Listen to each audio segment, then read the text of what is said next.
Bonjour à tous, bonjour Joël. Voici la version 1.2 du séquenceur temporisé.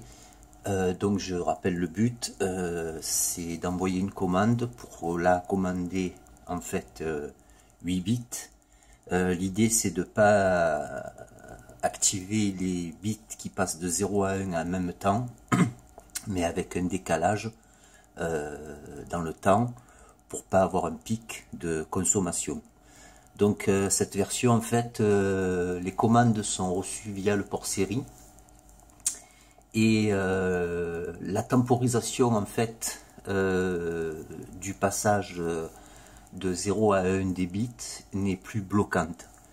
Ce qui veut dire que je peux en fait envoyer une autre commande alors que la commande en cours n'est pas terminée. On peut tout à fait modifier le code pour attendre que la commande courante soit terminée et puis ensuite exécuter la nouvelle commande, ou ne pas du tout prendre en compte la nouvelle commande si la commande en cours n'est pas terminée. Donc je vais taper par exemple 127. Voilà, ça c'est la commande. Et ensuite, ça c'est l'image de la commande, c'est pour voir un petit peu. Bon là, on va la laisser terminer.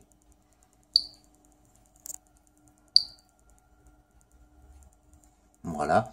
Je vais taper 0. Voilà, là, pas de temporisation, puisqu'en fait, on passe de 1 à 0, donc il n'y a pas de pic de courant. Je vais refaire 127. Et ensuite, je renvoie par exemple 11. Voilà, donc il a pas attendu en fait que la commande courante soit terminée, il a pris en compte directement 11. Alors c'était, par exemple, je vais le refaire, le mettre, mettons, 82. Donc je rentre la valeur en décimale parce qu'en binaire, ça risque d'être assez rapidement fastidieux. Sur 8 bits, ça va encore, mais après, bon. Donc je rentre, mettons, 82.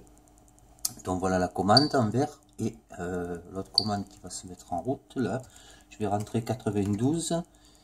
Je vais le laisser commencer, puis je vais rentrer 96. Voilà. On va mettre 100. Et puis on va mettre 2. Voilà.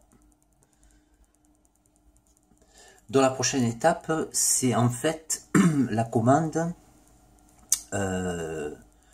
sera sous forme des numéros en fait de bits à positionner à 1, mais avec un ordre de priorité.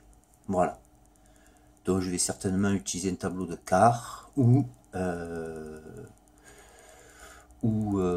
une chaîne de caractères pour stocker la commande en fait. Bon, je sais que la chaîne de caractères, certains n'aiment pas trop, mais enfin, même sur 16 bits, comme je disais à Yann, ça fait quand même, ça fait juste une chaîne de caractères de 17 octets, c'est pas énorme pour l'occupation en mémoire dans la RAM, voilà. Bon, je verrai, de toute façon, c'est un détail. Voilà.